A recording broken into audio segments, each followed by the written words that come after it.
மகிழ்ச்சியாயிரு, கர்த்தருக்குள் மகிழ்ச்சியாய் இருப்பதே உங்களுடைய பலன் என்றார். நெகேமியா 8:10.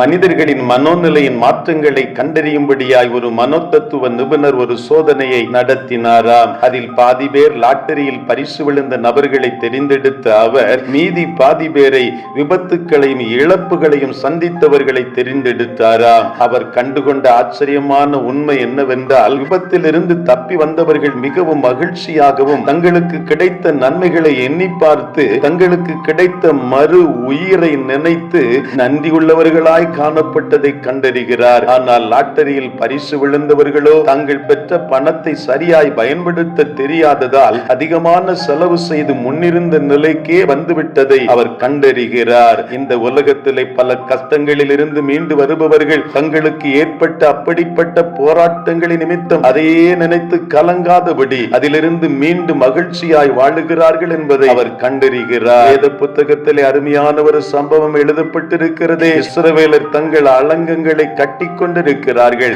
அப்பொழுது ஒரு நாள் தேவனுடைய நியாயப்பிரமாண புத்தகத்தை எடுத்து எஸ்ரா வாசிக்கிறான். இப்பொழுது என்ன நடைபெறுகிறது? இந்த சிறையிருப்பிலே தங்களையும் தங்கள் வரலாறையும் தங்கள் தேவனையும் மறந்த ஜனங்களுக்கு காலமே துவங்கி வேதத்தை வாசித்து அதை புரிந்து கொள்ளும்படியாய் ஆசாரியரும் லேவியரும் அர்த்தத்தை சொல்லி விளங்க பண்ணி கொண்டிருக்கிற அந்த நேரம் அதை கேட்ட ஜனங்கள் நியாயப்பிரமாணத்தில் கூறப்பட்டுள்ள கட்டளைகளை கடைபிடிக்காதபடி பாவிகளாய் வாழ்ந்ததை உணர்ந்தவர்களாய் மனம் கசந்து அழுதார்கள். வேதத்தை வாசித்தவர்களோ அவர்களை நோக்கி, நீங்கள் அழ வேண்டாம், மகிழ்ச்சியாயிருங்கள் என்று கூறினார்கள் என்பதை வாசிக்கிறோமே. இன்றைக்கும் ஒருவேளை ஆண்டவர் நமக்கு பல கடந்த காலத்தை நினைப்பூட்டுகிற பொழுது நாம் கடந்த காலத்திலே வாழ்ந்த வாழ்வை நினைத்து பார்க்கும்படியா வேத வசனத்தின் மூலமாய் ஆண்டவர் நம்மோடு இடைபடுகிற பொழுது நம்முடைய கண்களில் இருந்து கண்ணீர் வடிகிறது இயல்புதான். ஆனால் அதையே நினைத்து அழுது புலம்பிக் கொண்டு இராதபடி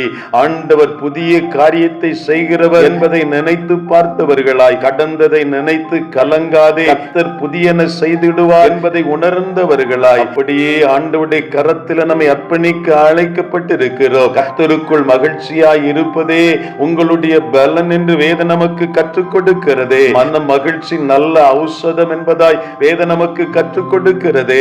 அதை அறிந்திருக்கிற நாமும் கூட இன்றைக்கு பல்வேறு விதமான வாழ்க்கையை வாழ்ந்திருக்கலாம். ஆண்டவர் நமக்கு சுட்டி காண்பிக்கிற பொழுது அதிலிருந்து வெளியே வந்து மீண்டும் ஆண்டவர் தருகிற ரட்சிப்பை பெற்று அவருக்குள் மகிழ்ச்சியாய் இருக்கும்படியாய் அர்ப்பணிக்க அழைக்கப்பட்டிருக்கிறோம். இயேசுவே, எங்களை உம்முடைய கரத்திலே தருகிறோம், தாழ்த்துகிறோம், பெருமையாக்குகிறோம். ஆண்டவரே,